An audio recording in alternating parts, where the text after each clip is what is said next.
Welcome to the Big Backyard Book Club. Brendan and I are sharing a special treat for book club today. Okay, I want you to close your eyes and smell this. What does that smell like to you? Mangoes and bananas. That's right, these are mangoes and bananas. And now I'm gonna ask that you put some spice on the mangoes and bananas, okay?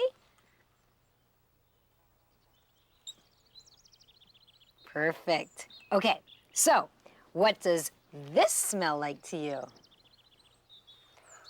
Mangoes and bananas with spice on it. Mangoes and bananas with spice on it. That's right. Well, this is a spice called nutmeg. It's a delicious spice from the island of Grenada. You could try this. Here you go. There's a mango. Have a taste. Now, the island of Grenada is so famous for its nutmeg that it's called the Isle of Spice.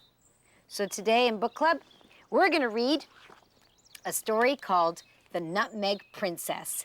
And it's written by Ricardo Keynes Douglas and illustrated by Anushka Galuchko. The Nutmeg Princess. Once upon a time, on a little island in the Caribbean called the Isle of Spice, there lived an old lady way up in the mountains. Petite Maman was about 4 feet tall. Her eyes were dark and deep. Her voice creaked like dry branches, and when she laughed, it filled the air like earthy thunder. Although Petite Maman was tiny, she was a hard worker and very strong. She owned lots of land way up in the mountains, planted with every tropical fruit you could think of. There were sapodillas, mangoes, bananas, star apples, sugar apples, guavas, oranges, soursops, and plums, just to name a few. And when these fruits were in season, she would go into the land and pick them and load them onto her donkey-drawn cart. Then she would wrap her head in a beautiful colored scarf, put on her favorite wide-brimmed straw hat, and down the mountain she would go to sell her fruits, because nobody was coming up the mountain to buy from Petite Maman. They were all afraid of her. They thought she was some kind of witch or obeah woman. But that didn't bother Petite Maman. She would come down, park her cart by the side of the road, and people would come from all over the island just to buy her fruits, because they were the sweetest and juiciest fruits you could ever want to bite into. Although Petite Maman had many fruit trees, her choicest crop came from her nutmeg and mace.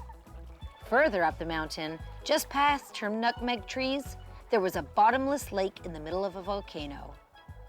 People came from far and wide with their high-tech machinery to try and find the bottom of this lake, but no matter how they tried, the bottom just went on and on and on. Now on this lake, Petite Maman said there lived a young black woman. Petite Maman called her the Nutmeg Princess because she would only appear when the nutmeg was ready for picking and the sweet smell of the spice was in the air. She's the most beautiful princess you have ever seen, Petite Maman said. Big eyes, a beautiful smile, and she's always dressed in a pale blue gown, and her head is covered with hundreds of tiny braids. And at the end of each braid hangs a little dewdrop that looks like a diamond.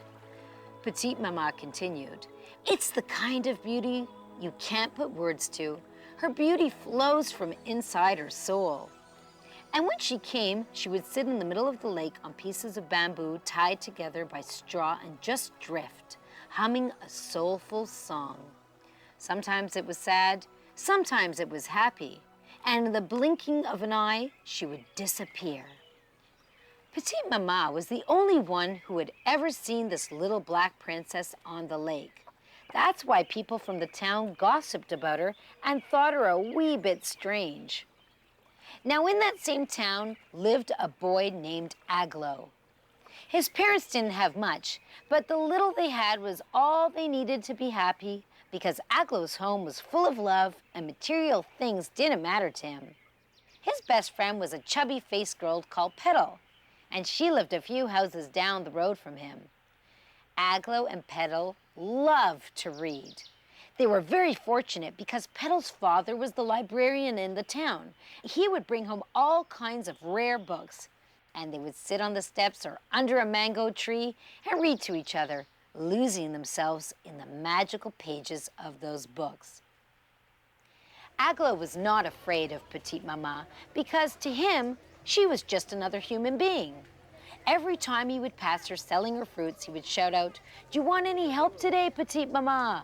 And she would shout back, "No thanks, Sonny, no thanks."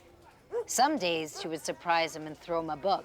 He would jump for joy, run down the road as fast as a hummingbird, straight to Petal's house, and they would sit on the steps and read his new book. Then one day, Aglo went all the way up the mountain to see Petite Maman. "Tell me something, Petite Maman. Is there really a nutmeg princess?" "Why do you want to know?" "Because I would like to see her. The nutmeg is beginning to bloom, and she should appear soon." "Do you believe I see her?" Petite Maman asked. "Oh yes, Petite Maman, I believe you." "Then listen well. You have to get up bright and early in the morning, like me. 4 a.m. before the first cock crows, and the air is clean and fresh, and you could smell the nutmeg and the morning dew on the flowers. You think you could wake up that early?" "That is no problem for me, Petite Maman, no problem at all," Aglo said, bubbling with excitement. "Then when you hear the first cock crow," she said, "you start to climb up the mountain. Go through the fruit trees and through the nutmeg trees until you reach the side of the lake. Then sit down on the big stone by the old red rowboat and wait." "Will she come?" he asked. "Only the good Lord knows, my child." And with that, he was gone like lightning down the mountain straight to Petal's house. "Petal, Petal," he shouted. "What's the matter, Aglo?" She was looking out the window. "Tomorrow is Saturday, no school, so I'm going up the mountain to the lake to see if I can see the nutmeg princess." "Sounds like fun. What time?" 4:30 in the morning. Are you coming with me?" "Great. See you tomorrow." Kokioko! Kokioko! It was 4:45 the next morning, and they were halfway up the mountain when the first cock crowed. It was dark, and the tropical air was fresh and clean. You could hear the distant sound of a river flowing down the mountain. Ruff, ruff! A dog barked in the distance, and a chorus of dogs answered back. Up and up they went through the fruit trees, stopping to pick some mangoes for breakfast. Up and up they went through the nutmeg trees, until at last they came to the small lake. It was 5:30 when they sat down on the big stone by the old red rowboat. The smell of the nutmeg was very strong, drifting back and forth in the fresh morning breeze. The sweet, familiar sounds of the birds were like music to their ears. They sat and waited, eating their mangoes, but there was nothing on the lake, nothing unusual. Then all of a sudden, all the birds stopped singing, and everything became very still. "Look, look," Aglo said quietly. "There she is." Where? Petal whispered. "There," Aglo whispered back. Where? Petal shouted. No matter where Petal looked, she couldn't see the princess. "She is looking at us, Petal. She's looking at us." "What is she like, Aglo?" "She's a very good-looking lady, Petal. She has a long blue dress on, and she is smiling at us." "Is it true she has diamonds in her hair?" "Yes, it's true, and she has a glow around her." "What is she doing?" "She's just smiling at us." "Oh, she's gone, Petal. Petal, she's gone." "I wish I could have seen her," Petal said, disappointed. "Maybe next time, Petal. Let's go home." Back down the mountain they ran. They passed near Petite Maman's house and told her the good news. Petite Maman just looked at them, smiling. And down they continued, shouting they had seen the nutmeg princess. "Who is that making all that noise in the yard?" said one neighbor. "It's Aglo and Petal. They say they've seen the princess," said another. "You see what does happen when you talk to people like Petite Maman," said a fisherman. Aglo ran into his house to tell the good news. "Did you have breakfast?" asked his father. "No, Dad," said Aglo. That's why you saw the Nutmeg Princess. Your belly was empty. You need some food. Nobody would believe him except Petal and Petite Maman. Word got around about the princess with the diamonds in her hair. Although the people didn't believe Aglo, half the town were up the mountain sitting by the lake. They were there out of greed. They thought if what Aglo said is true and the princess is real, with all those diamonds in her hair, they would get some and be rich for the rest of their lives. But the princess never came. This went on for 2 mornings. Then, on the 3rd morning, Aglo and Petal returned to the lake and sat in their favorite spot on the big stone by the old red rowboat. And once again, suddenly all the birds stopped singing and everything became very still. There she is, said Aglo. Where? Everyone started shouting. No one could see her, not even Petal. All they could see was the floating bamboo raft. And that was enough for Petal because in her heart she believed Aglo could see the princess. I see a raft, said a lady with an umbrella. Maybe the diamonds are on the raft, said the fisherman. And with that, they all jumped into the water with a big splash and started swimming towards the raft. The Nutmeg Princess just stood there singing her song.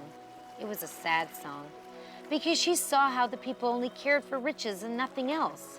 And then she signaled Aglo and Petal to come out to her. She wants us to come out to her, but I can't swim. Let's use its old rowboat, said Petal. Great idea, said Aglo. They pushed the boat into the water and off they went towards the princess, rowing and rowing. But it was an old boat and halfway there it started to leak and slowly began to sink. I can't swim, Aglo called out in a panic. Don't worry, said Petal. I can. Just hold on to my shoulder when we get into the water and everything will be all right. Aglo lightly held onto her shoulder and Petal swam and swam with him. And when they got to the raft, they climbed on, all wet and exhausted. Is she here? Petal asked out of breath. She is, and she's smiling at us, said Aglo. And every time one of the townspeople would get close to the raft, it would drift away out of their reach until they all got tired and swam back to land and just watched Petal and Aglo floating on the lake. Aglo's face was beaming with joy. And all of a sudden, the princess shook her hair and all the dewdrop diamonds scattered all over the lake. It was as if the heavens opened and were raining millions of stars, and one of those diamonds landed in the middle of Petal's forehead. Petal looked up, and there she was. Petal could see the Nutmeg Princess. I can see her, Aglo, I can see her. You are unselfish, said the princess. You didn't think only of yourself, but cared enough for your friend to bring him to safety. Take that gift of caring out into the world. Go now, follow your dreams, and if you believe in yourselves, all things are possible. And she was gone. They went back down the mountain, followed by all the townspeople, straight back to Petite Maman's house. But there was no Petite Maman. Petite Maman was gone. She left a letter with the town's lawyer, and this is what the letter said. I leave my entire estate to Petal Cape and Aglo Marcus because I know they will keep my fruit trees bearing and my nutmeg trees growing for generations to come. And today, because of Petal and Aglo's hard work, the nutmeg is the most precious crop on that little island in the Caribbean, the Isle of Spice. And to this day, no one has seen the Nutmeg Princess or Petite Maman ever again.